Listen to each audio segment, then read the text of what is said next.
What's going on, man? Thanks for being on the score with us as usual.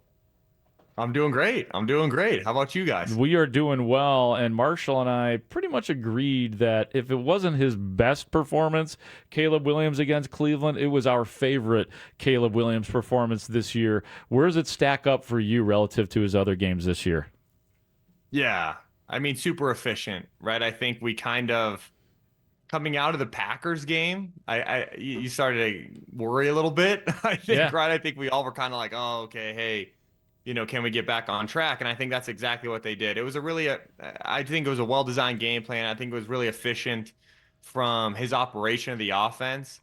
My favorite part about it is, and again, I know he made a spectacular throw on that boot where then, he puts it to DJ in the back, and I know he made some good, plays extending it in the boot game, but really not a ton of quote unquote scramble situations, more playing on time, playing within structure of the offense, which to me, I think was the biggest sort of thing I was looking for was, hey, can we get back on track playing within the structure of our offense? And he did just that. He scrambled when needed. He picked up one big first down with his legs. And to me, everything else was efficient from the pocket on time. I thought it looked really good.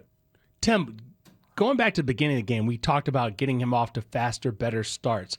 What I noticed is they did have that boot action throughout, but especially early in the game, that first incomplete pass to Cole Kmet, do you feel like Ben Johnson there is trying to get him into the most comfortable position just to find a way to get a completed pass early in the game? Is that how you read that?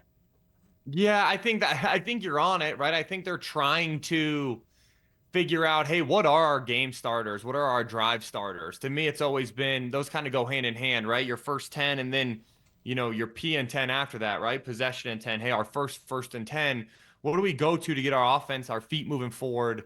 I do think, right, you're on to it a little bit with in terms of, hey, can we get some easy ones in the boot game? Can we get something out to the flat? Simultaneously, man, it does seem like Caleb comes alive when we get into a little bit heavier. We go 12 or 13 personnel, and we go run action and just fire this thing down the field. So shoot, maybe that's how we got to start opening some of these games is let's go run action shot play out of the gate and see how the kid responds. As for that 22-yard pass to DJ Moore in the back of the end zone, Tim Jenkins, what did it look like through your eyes and your analysis?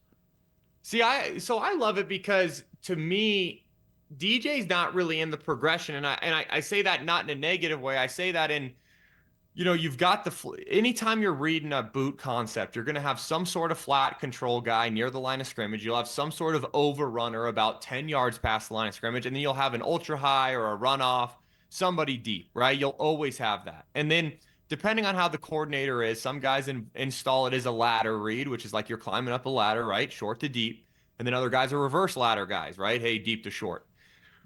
For me, though, hey, what don't you hear about? You don't hear about that backside post, that backside chase route, which is what DJ was on, but you always alert that as a quarterback. Like if you ever get to a situation where you go, hey, 1, 2, 3 aren't there, man, I got to alert my chase, see if this guy's here before I go run this thing.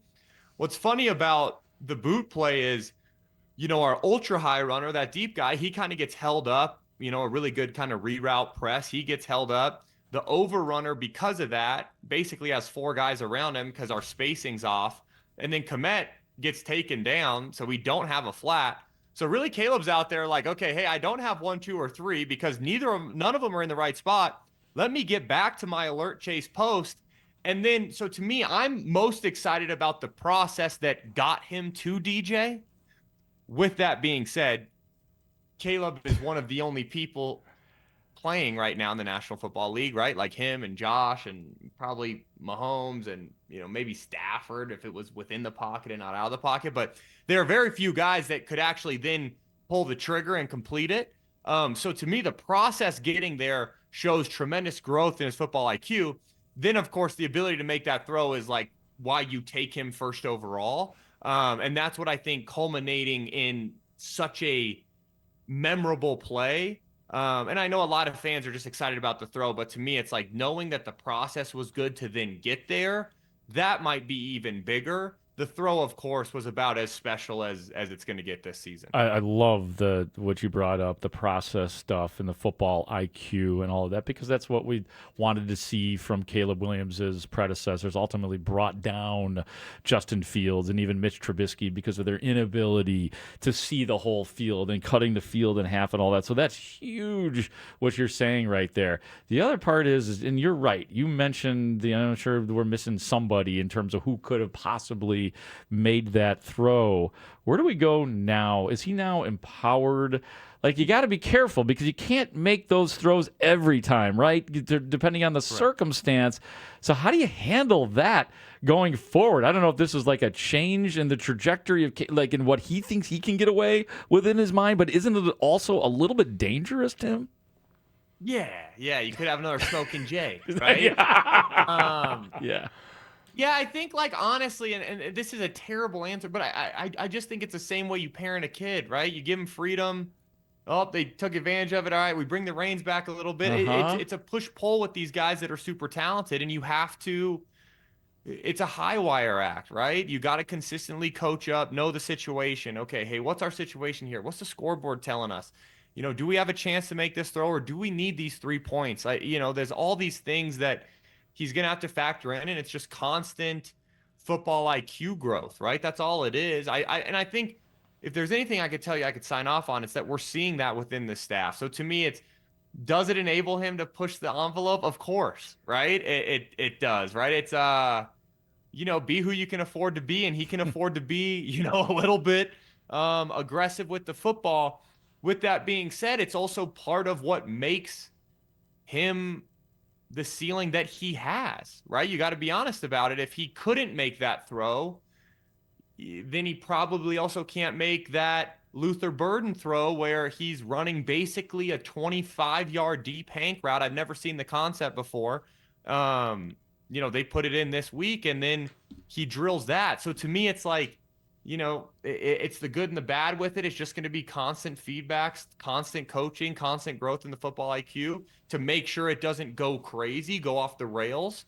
But I'll tell you right now, it feels like he hasn't been putting the ball in harm's way, not in good situations. Like, it does feel like he's starting to learn, okay, hey, I can put the ball in harm's way a little bit here. Mm-hmm. I can be aggressive here, which to me that's the growth we've wanted to see, like you said earlier.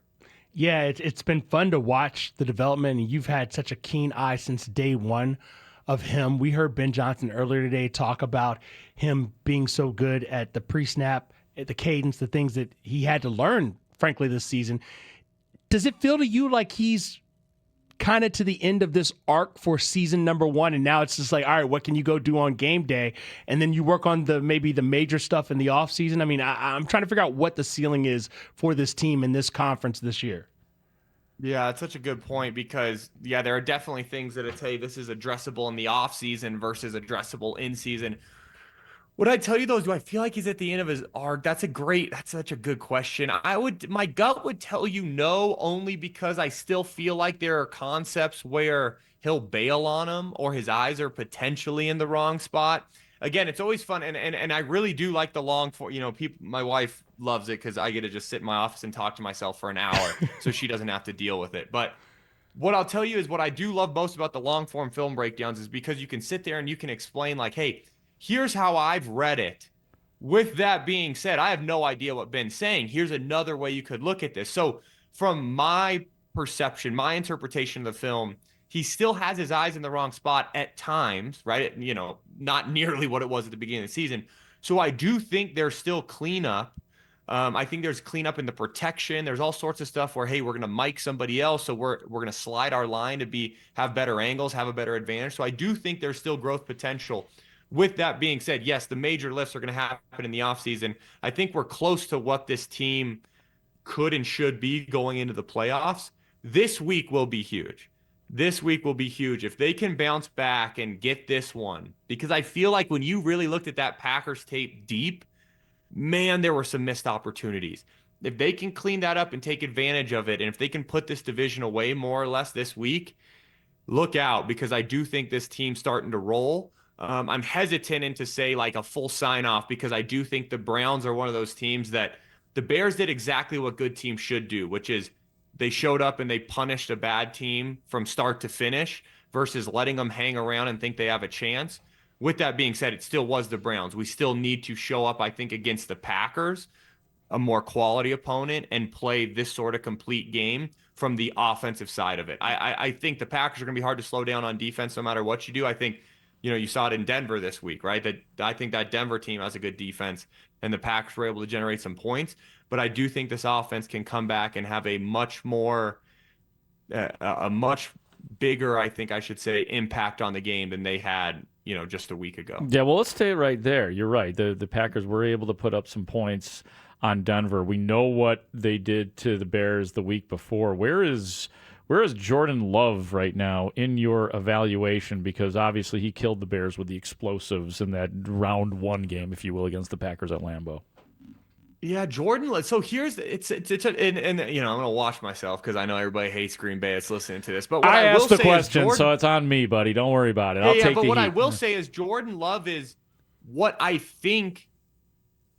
So how many times have you seen? All right, hey, it's 3rd and 8. Bears are lined up. A bunch of guys at the line of scrimmage. We're gonna go cover 1, cover 0. Guess what? Jordan Love retreats, knows exactly where his over route's gonna be. They complete it, and you go, we just went from 3rd and 8 or 3rd and 12 to a 1st down, and you're pulling your hair out, right? That's happened a bunch. That's what Caleb is going to grow into. Jordan Love is in what year? I don't even know at this point with LaFleur, 5? right? Yeah. This, to me, is what then Caleb and Ben are going to grow into. Caleb's already doing that, but just imagine a couple more years of growth where, I know exactly where I'm going with this thing on 0, or exactly how to manipulate this matchup on 1. So Jordan Love, yes, to me is playing at an extremely high level. With that being said, I just think you have a talented kid. He's football competent, and he's paired with an offensive guy. That's exactly what I think Caleb now has. Do I think Caleb has more high-end arm potential than Jordan? I do, obviously. With that being said, Jordan has done an extremely good job against pressure. I think he's done a really good job in big moments, and that's what we want to see from Caleb. So to me, it's, that's what the danger with Green Bay is, that it feels like it's a ton of body shots, and then it feels like when they have an explosive available to them, they generate it. And that's where I think Caleb hasn't been perfect with his explosive opportunities. Those are getting better. Once he gets to being perfect, this Bears team is, they're rolling once we get to where we're perfect in the explosives. And again, Jordan's not perfect, right? There's still plays on tape where, oh, shoot, hey, you should have been here. But he's obviously 3 or 4 years into this thing, whereas Caleb's still in year 1 with Ben. Yeah, it is year 3 of him as a starter, Jordan Love in Green Bay. We're joined by Tim Jenkins, as we are each and every Tuesday, the founder and CEO of Jenkins Elite. Don't forget, you can watch Tim's full Caleb Williams breakdown video on his YouTube channel. That's at All Things QB. Okay, so we talk a lot about Caleb when we talk with you. I'm so curious as to what you think of the development specifically of these rookie pass catchers, whether it is Luther Burden III, who has come on strong, and especially with Rome Odunze now being out indefinitely, and of course Colston Loveland as both a blocker and a pass catcher. What do you make of the 2 rookies' development so far?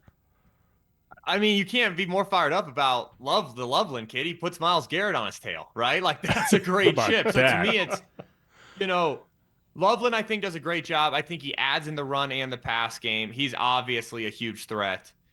What I'll tell you about Luther, man, is he's got some juice after the catch. Oh, yeah. Right? I hate equating him to a teammate, but like, he's got some DJ Moore level wiggle to him where it feels like, hey, you get the ball and it feels like we got 10 or 15 extra or 5 extra in the screen game or whatever it is. So I really like him. What I will say, and you always sit there and you say, man, you never want to see someone out of a ball game, right? You never want to see someone hurt. I will say it was nice to see DJ and Luther get targeted more with run out, because I do think those guys are pretty dang awesome and pretty dang explosive. It'll be interesting to see how we get these targets going into the playoffs, how we can get these targets right in terms of touches. And not because I think anyone's selfish, because I really don't. When I watch the film, they're all excited for each other. Just in terms of, you want these guys to get touches. Like to me, I want DJ Moore to touch the ball 8 times, right? How are we going to get it to him? Whether it's in the backfield, in the screen game, down the field, but you want him to touch the ball a bunch because he's an explosive football player.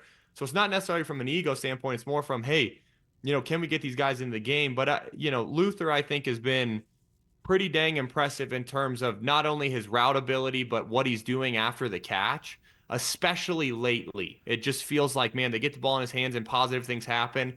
So to me, that's been exciting. And then I think the Loveland kid, I've never been as hard on Komet as I think some people have. I've always thought Cole did a pretty good job.